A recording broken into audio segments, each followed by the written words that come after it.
அஸ்ஸலாமு அலைக்கும் வரஹ்மத்துல்லாஹி வபரகாத்துஹு. அன்பான அனைத்து உறவுகளுக்கும் இனிய இரவு வணக்கம்.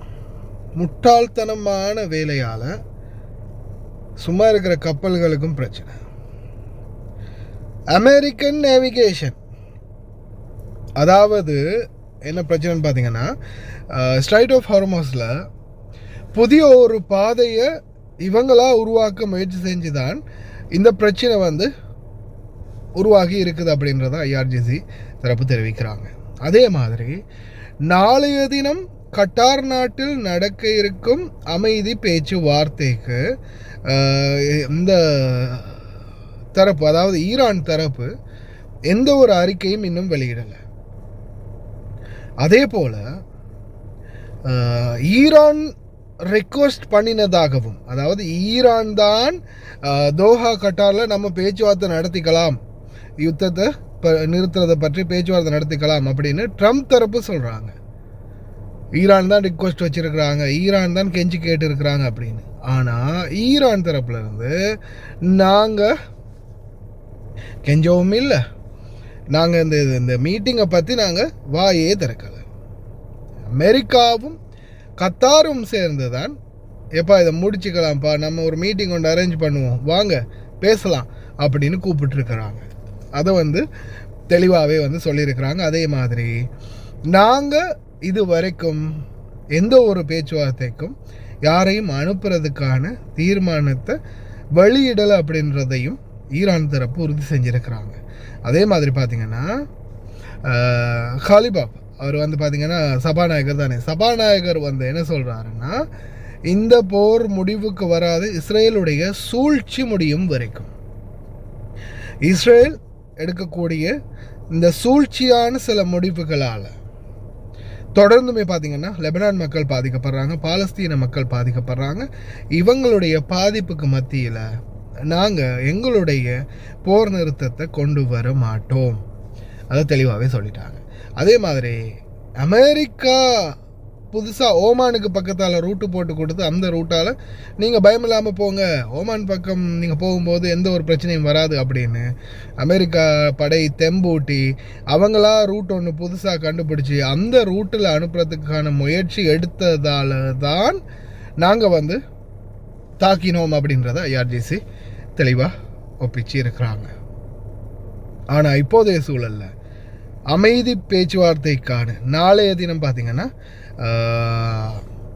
2 பேர், அதாவது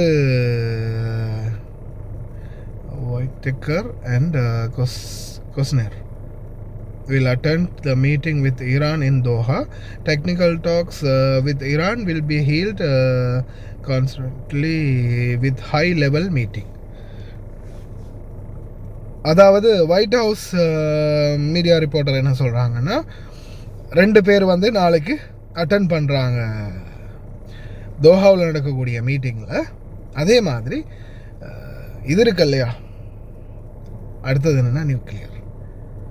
முதல்ல இந்த பிரச்சனையை எனக்கு உண்மையிலேயே ட்ரம்ப் பக்கத்தில் இருந்தால் வாடான்னு கூப்பிட்டு மண்டையில் கூட்டணும் போல் இருக்குது. ஏன்னா ஏற்கனவே இங்கே பஞ்சாயத்து, மிகப்பெரிய பஞ்சாயத்து, இந்த ஹார்மஸ் பஞ்சாயத்து போயிட்டுருக்குது. ஹார்மஸ் பஞ்சாயத்து இப்படி போயிட்டுருக்கல, முக்கியமான அந்த பிரச்சனையை பார்க்குறத விட்டுட்டு அந்த என்ன சொல்லுவாங்களே,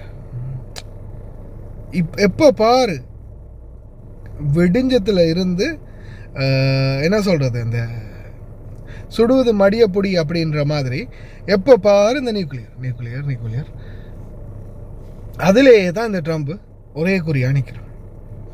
இப்படி நிற்கிறதால பிரச்சனை யாருக்கு, பாதிப்பு யாருக்குன்னு பார்த்தா இந்த கடல் வழி பாதையில் போகக்கூடிய கப்பல்களுக்கும் அப்பாவியான நம்மளுக்கும். ஏன் இந்த அரபு நாடுகளில் இன்றைக்கி கார்கோ போட முடியாமல் தொழிலாளர்கள் கஷ்டப்படுறாங்க, டிக்கெட் ஒன்று ஒழுங்காக போட்டுக்கொள்ள முடியாமல் கஷ்டப்படுறாங்க. இந்த மாதிரி பல பிரச்சனைகளை சந்திக்கிறாங்க. எல்லாத்துக்குமே காரணம் இந்த யுத்தம் தான். விரைவில் முடிவடையட்டும், பிரார்த்தனை பண்ணுவோம். பார்ப்போம் நாளைக்கு என்ன மாதிரியான தீர்மானங்கள் எடுக்கிறாங்க, யார் போகிறாங்க அப்படின்றத விடியும் வரைக்கும் பார்ப்போம். ஆனால் ஐஆர்ஜிசி எந்த ஒரு ஒப்புதலுக்கும் இன்னும் எந்த ஒரு முடிவுக்கும் வரலை அப்படின்றதும் இந்த இடத்துல முக்கியமாக குறிப்பிட வேண்டிய ஒன்று. في الشرق الأوسط لا تنتهي الحروب حين يصمت الرصاص، بل حين تتضح ملامح ما بعده. الاتفاق الذي أعلنته باكستان بين واشنطن وطهران لا يبدو مجرد وقف حرب بين قوتين، بل محاولة لفتح قفل إقليمي امتدت مفاتيحه من مضيق هرمز إلى جنوب لبنان ومن طهران إلى غزة. ففي النص المعلن سياسيا تتقدم عبارة وقف العمليات على كل الجبهات بما فيها لبنان، لكن الميدان يقول إن الطريق إلى التهدئة ليس معبدا. فالطرف الإسرائيلي يرفض الاعتراف بأنه ملزم باتفاق لم يكن طرفا مباشرا فيه، ويؤكد تمسكه بمناطق عسكرية وأمنية داخل لبنان وغزة. هنا يصبح لبنان أول اختبار حقيقي للاتفاق. هل يتحول وقف إطلاق النار إلى انسحاب وإعادة تثبيت لسلطة الدولة اللبنانية، أم يبقى مجرد هدنة هشة تحت سقف الاشتباك؟ إيران تريد إدخال لبنان في معادلة الصفقة، وواشنطن تبحث عن إغلاق جبهة تستنزف المنطقة.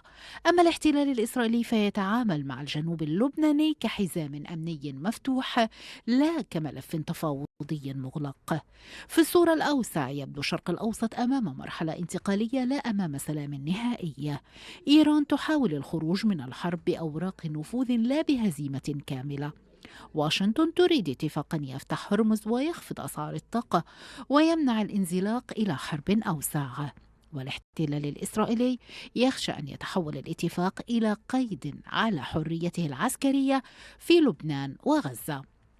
بين لبنان وغزة تتشكل معادلة واحدة: وقف النار قد يوقف الحرب لكنه لا يصنع سلاما ما لم يتحول إلى انسحاب وضمانات وسيادة وإعمار ومسار سياسي.